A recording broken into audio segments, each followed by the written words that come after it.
Meron ba kayong narinig doon sa mga kabilang kampo na tinutuligsan nila ang korupsyon? Wala. Wala kayong marinig sa kanila. Ang kanilang binabanggit ngayon na issue laban sa grupo ng Duterte, isang bagay na kinatatakutan ng lahat. Ano ito? Magkaroon ng giyera sa Pilipinas. Pero ito, alam ni Senator Bato, pinakamalaking problema ngayon sa Pilipinas ay ang seguridad ng ating bansa. Hindi dulot ng ibang bansa, kung hindi dulot ng teroristang komunista, CPP, NPA. Yan ang katotohanan. Libo-libong mga sundalo natin ang namatay at mga pulis dahil na rin sa teroristang grupo na ito. Pero anong nangyari? Nakipag-alyansa itong gobyernong ito sa mga teroristang CPP, NPA, NDF. Papayag ba tayo sa ganon? Tapos ang sasabihin nila, ito raw grupo ng Duterte, pro-China. Pro-China ba tayo? Hindi! Tayo ay pro-Pilipino, ayaw natin ang giyera. Pero yan ang kanilang binabanggit ngayon. Dahil walang silang may issue sa atin. Ang katotohanan, gusto nilang lumala ang sitwasyon po dyan sa West Philippine Sea upang magkaroon ng transaksyon. Anong transaksyon to? Bibili tayo ng maraming armas sa ibang bansa. Pag merong transaksyon, may komisyon at kikita na naman sila dahil po dyan. Attorney Raul Lambino!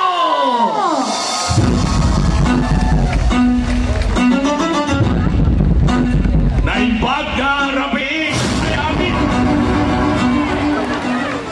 Mausay na abogado ito. Attorney Lambino. Attorney Raul Lambino. Attorney Raul Lambino. Attorney Raul Lambino. Attorney Raul Lambino, number 34, para sa Senado. Kaya Attorney Raul Lambino, walang butong ng Pilipino. Naimpagkarabi kada kay amin nga kapagis, padapad ang Ilocano. Masantos siya labit sigay namin, Kabanayan ng Pangasinan. Maya pa, bengi kay Kongan. Mayong gabi kaninyong tanan at magandang gabi po sa ating lahat.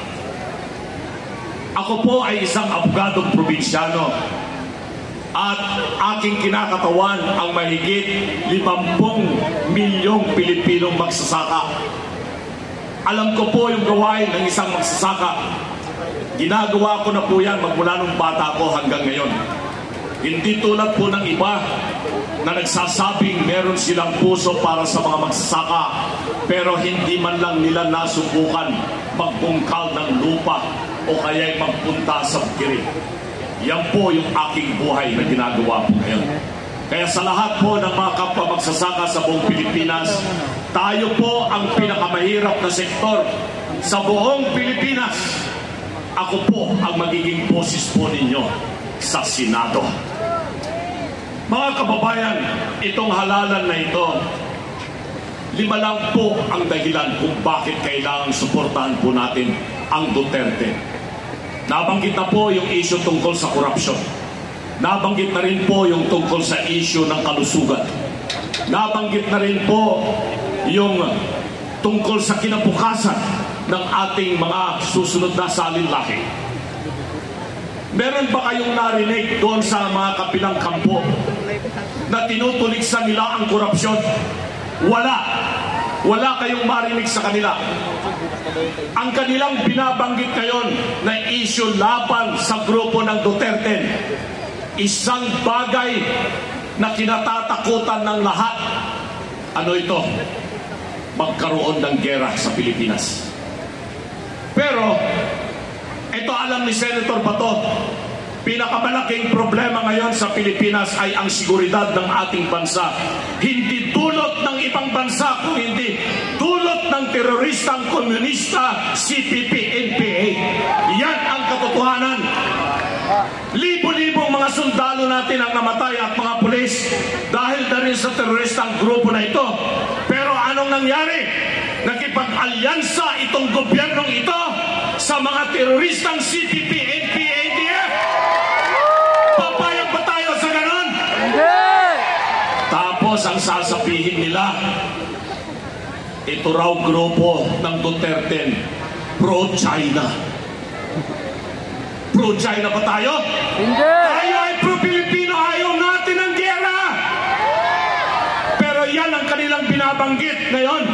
Dahil walang silang may issue sa atin. Ang katotohanan, gusto nilang lumala ang sitwasyon po dyan sa West Philippine Sea upang magkaroon ng transaksyon. Anong transaksyon to? Bibili tayo ng maraming armas sa ibang bansa. Pag merong transaksyon, may komisyon at kikita na naman sila dahil po dyan. Meron din silang pangako. Libre raw yung tertiary education. Ginawa na po yan ni Pangulong Duterte, di ba? Libre na po yung tertiary education. Tapos sasabihin nila, pangangalagaan daw nila yung mga overseas Filipino workers. Ginawa na rin po yan ng administrasyon. Meron na tayong Department of Migrant Workers. Pero ang hindi nila magawa, solusyonan yung mataas na presyo ng bilihin. Lalong-lalo na yung bigas. Dahil hanggang ngayon, importasyon pa rin ang gusto nila. Pag may importasyon, may transaksyon. Pag may transaksyon, may komisyon. Corruption po yan. At mamaya babanggitin niya ng mga ibang kandidato yung tungkol po dyan sa corruption. Ako po si Atty. Raul Lambino, hindi ko po pinangarap na maging senador. Hindi po ako nanaginip. Pero hindi ko pumatanggihan yung sinabi ni Tatay Digong, kailangan ka sa Senado, Atty. Lambino, dahil gigipitin nila ang pamilya Duterte tulad ng ginawa nila kay Tatay Digong, tulad ng ginawa nila kay BP Sara. Pag nanalo pa muli ang mga kalyado ng administrasyon na ito, tutuluyan po nilang papaaresto si BP Inday Sara, tutuluyan nilang matanggal siya bilang pangalawang Pangulo para hindi na po siya maging Pangulo ng Pilipinas sa 2020. Payag pa tayo doon? Kailangan po hindi lamang 3 senador doon sa Senado. Kailangan natin itong 10 kandidato ng Duterte. Noong una, nag-umpisa lang sa 3 yung kandidato sana. Naging 6, tapos naging 9, tapos naging 10. Meron pang gustong dumagdag na 4. Palabing 4 na ba? Pero sa kabila, ang yabang nila noong una, kami raw ay inutusan lang mag-deliver ng suka.